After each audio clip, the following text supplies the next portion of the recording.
Hey guys, welcome back to part 2 of the Sketchbook series 5.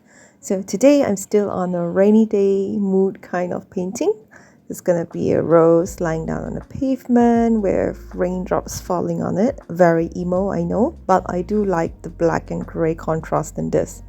So I first start by sketching out the rose, and then I'm going to draw the lines dividing the tiles in the background. So for the rose, I'm going to start with the darkest shade first, which I'm going to be mixing purple red with Prussian blue, and then I'm going to fill in the blank spaces with crimson, and for the highlights I'm just using vermilion and scarlet red. Once that is done, I go in with the brush to kind of blend in the colors together, and then I'm going to be working on the stem next, which I'm using Mighty's green and Prussian blue. I'm using the same colors for the leaves. I'm trying to kind of draw the leaves a little bit more droopy, like a little bit more depressed and droopy, facing downwards. And for the highlights of the leaves, I'm using green mead. So the next step would be to paint the background.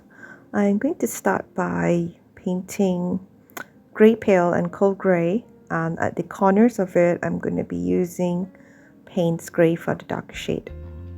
Right now I'm just kind of like using the brush, and this just looks a bit messy, but I just want to kind of fill up the space with colors first, and then I'll blend it in later. Next, I take a size 000 brush to paint all these blank spaces and the edges around the rose. Once that is done, I work on the background again, and I start by painting the dark corners with Payne's grey.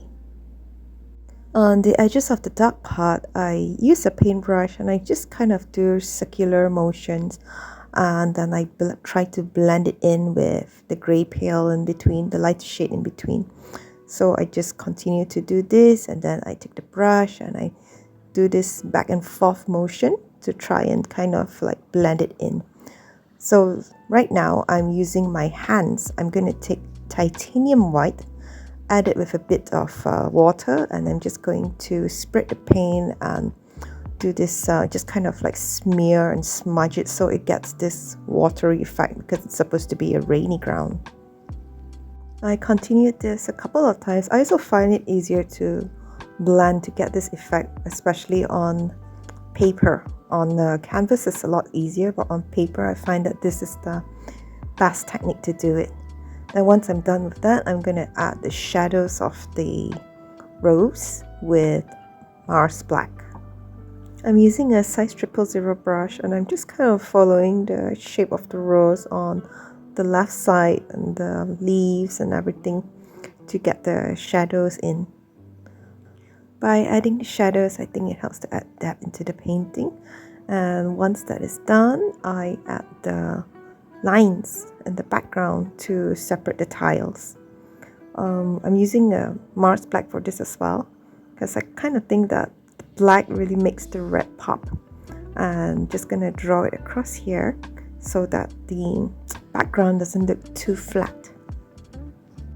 So I'm just trying to tidy up the lines over here and thicken it a little bit. Okay, next I'm going to add the water ripples. So what colors I'm using for this are just Mars black and then a dash of titanium white in between. I'm trying to add more ripples around the rose, for example near the flower, the bud, and at the tips of the petal to give it more movement.